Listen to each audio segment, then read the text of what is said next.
ओम नमो भगवते वासुदेवाय। आज की जो विशेष चर्चा है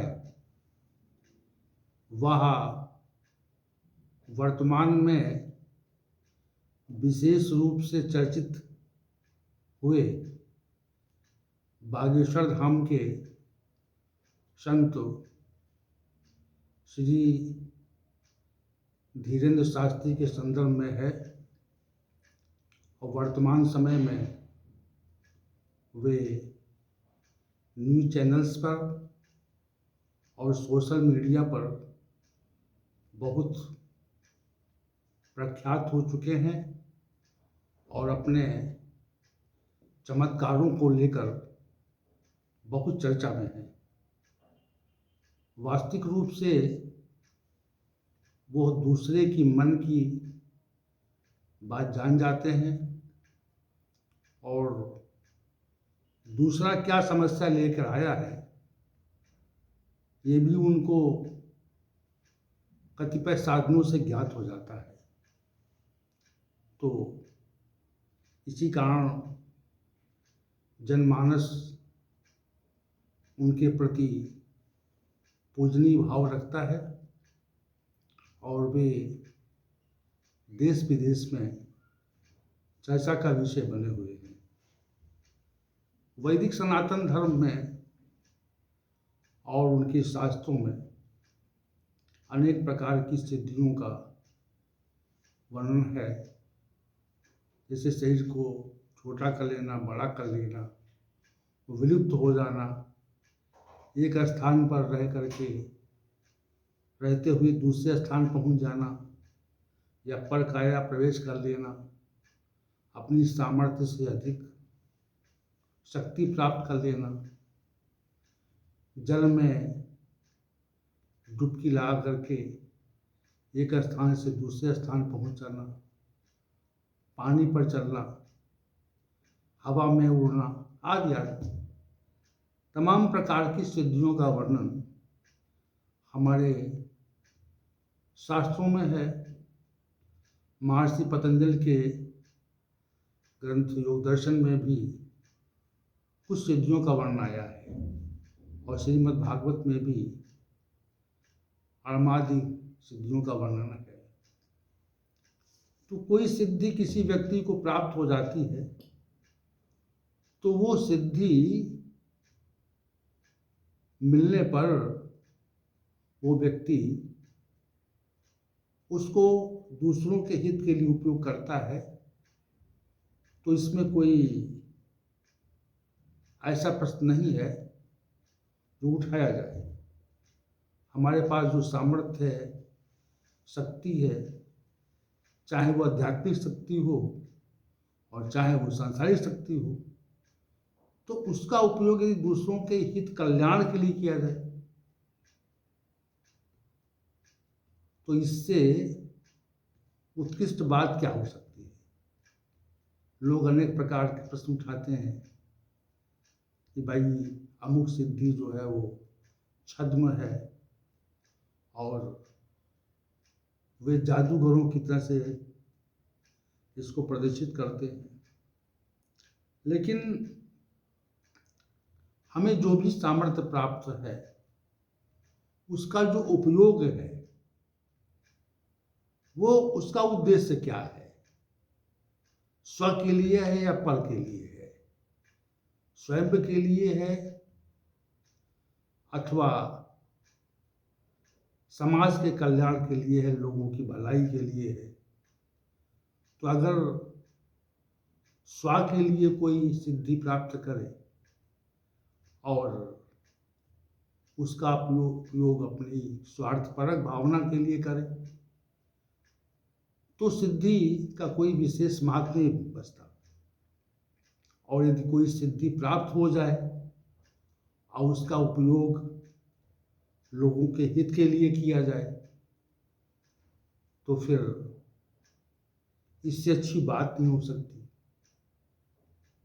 तो शास्त्री जी इसका उपयोग दूसरों के हित कल्याण के लिए कर रहे हैं तो इसमें प्रश्न की कोई बात नहीं है। और जो भी प्रश्न उठा रहे हैं तो उन महानुभावों को उनके सामने जा कर के समझ प्रस्तुत होकर के उनके चमत्कार और सिद्धि को परखना चाहिए। हमारे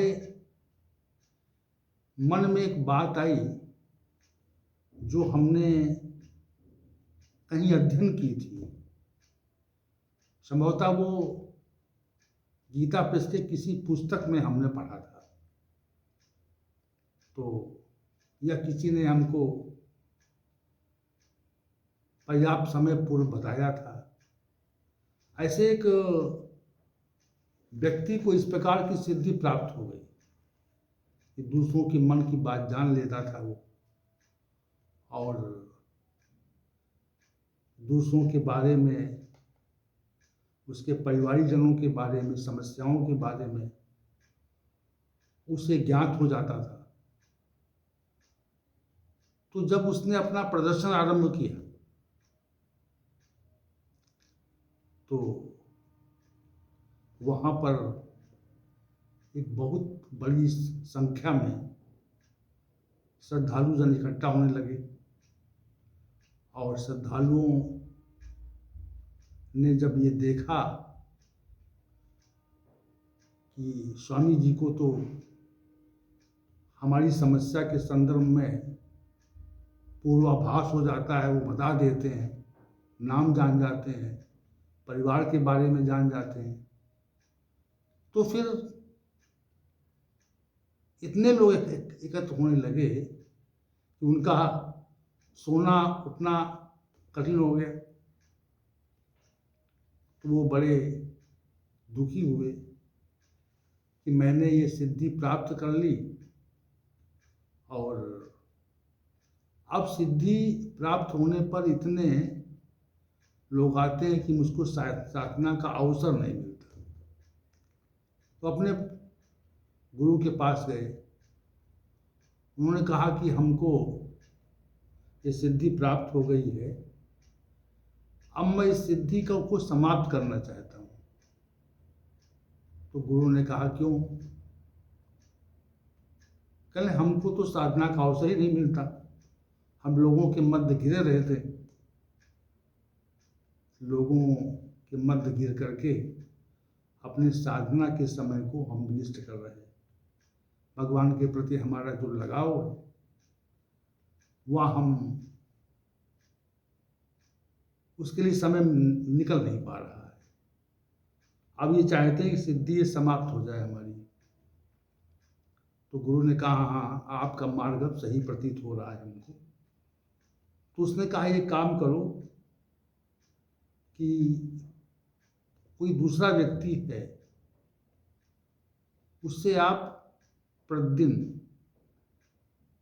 खाने वाली तंबाकू बनवाओ उसके हाथ से।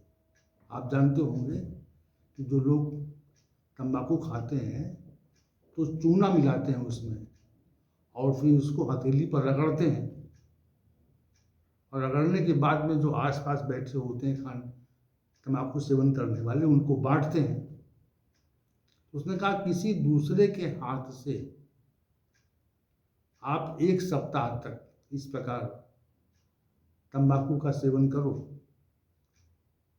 तो उसमें आपकी सिद्धि विलुप्त हो जाएगी, गायब हो जाएगी। तो उनका ऐसा क्यों? उनका उसमें उच्छिष्टपना आ जाएगा, जूठापना आ जाएगा। ऐसा किया और सिद्धि विलुप्त हो गई। फिर वो साधना की ओर बढ़ गए। तो ये प्रसंग बताया। तो मनुष्य को जो सिद्धि प्राप्त हो जाती है, उस सिद्धि से साधना में अवरोध आता है। ये बात हमको स्पष्ट रूप से समझनी चाहिए। हम जितना भगवत चिंतन करते हैं, और चूंकि मानव जीवन का जो उद्देश्य है वह परमात्म चिंतन है, भगवान का साक्षात्कार है, परमात्मा का आभास है, ये उद्देश्य है। तो सिद्धि प्राप्त होने पर इस उद्देश्य में रुकावट आती है। और महर्षि पतंजलि ने भी इस ओर संकेत किया कि जो वास्तविक रूप से साधक होते हैं वे सिद्धि की अपेक्षा नहीं करते और सिद्धि की उपेक्षा करते हैं।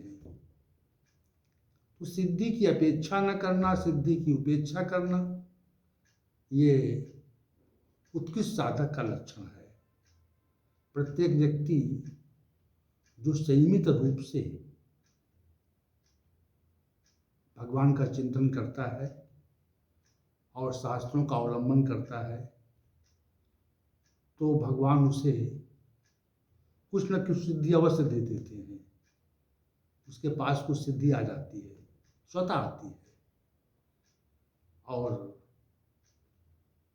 उस सिद्धि का उपयोग अगर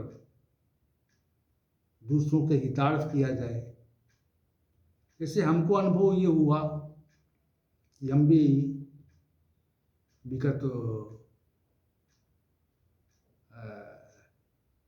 संभवतः 14 वर्षों से आध्यात्मिक क्षेत्र में कार्य कर रहे हैं और भगवत गीता की व्याख्या का प्रयास करते हैं। तो हमारी समझ में भगवत गीता एक बहुत गूढ़ ग्रंथ है और श्री भगवान की वाणी है, इसलिए रहस्यात्मक है। श्री भगवान की वाणी होने के कारण वो रहस्यात्मक है।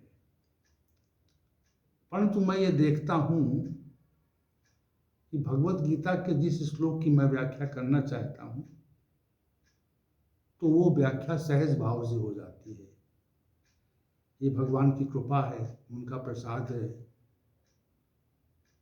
तो हमारी समझ में ये भी एक प्रकार की सिद्धि आप मान सकते हैं। गीता की व्याख्या सहज भाव से हो जाए और सहज रूप से ग्रंथ लिख जाए, तो ये सिद्धि हो सकती है।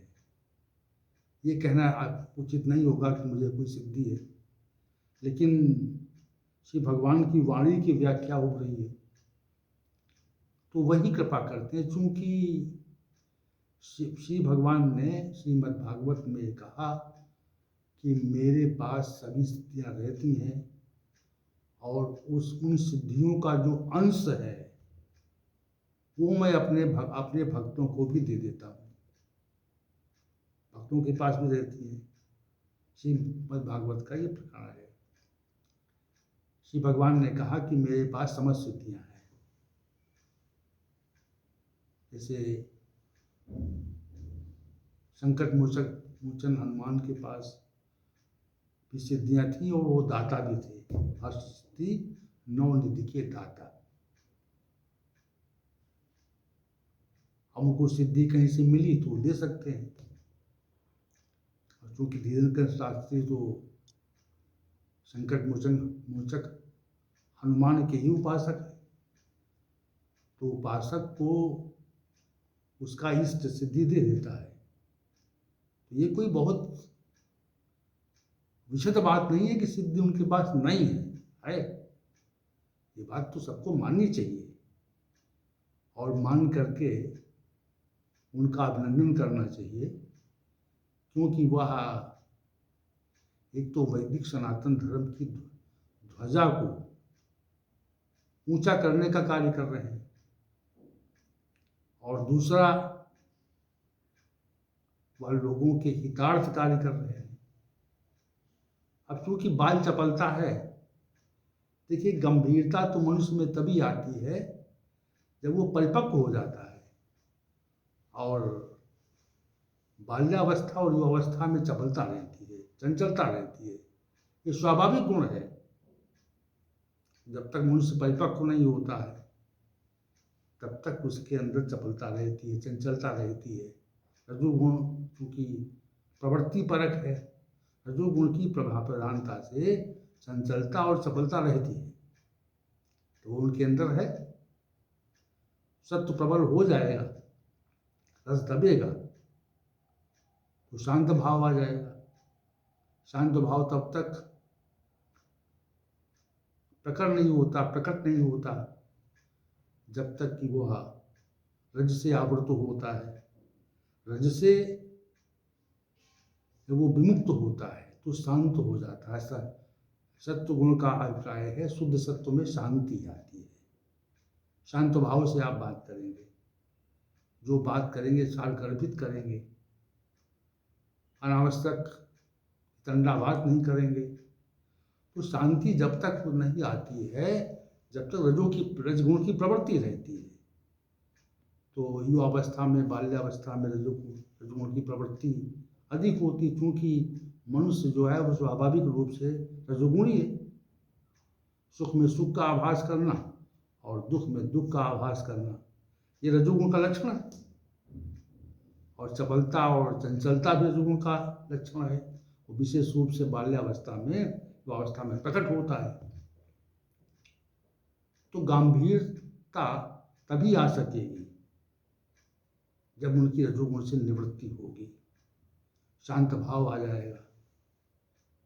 परंतु जो भी उनको प्राप्त है उसका उपयोग वैदिक सनातन धर्म के उत्थान के लिए और लोगों के हितार्थ हो रहा है, ये सबसे बड़ी अच्छी बात है। और हम सभी को ऐसे महानुभाव का समर्थन करना चाहिए, बिना किसी राजद देश के। और हमको परख करनी है तो परख, सिद्धि की परख तभी हो सकती है जब आप उस अवस्था तक पहुंच जाएंगे। जैसे कोई व्यक्ति एमए पास है और कोई व्यक्ति कक्षा 5 पास है, तो कक्षा 5 पास व्यक्ति और एमए पास के व्यक्ति के ज्ञान में पर्याप्त अंतर होगा। तो अगर एमए पास व्यक्ति की आपको परीक्षा करनी है तो आपको एमए पास होना पड़ेगा ना, आपको स्नातक कक्षा में प्रवेश पास करना पड़ेगा। तो सिद्धि की परख तभी होती है जब आप उसको परखना चाहें तो परख सकते हैं आप, लेकिन वैसी अवस्था तो आपकी है। हमारी अवस्था तो शून्य है। हम प्राथमिक कक्षा के छात्र हैं और स्नातक कक्षा के व्यक्ति की परख करना चाहते हैं। सबसे बड़ी कमी यही है। कोई व्यक्ति कोई सिद्धि प्राप्त हो जाए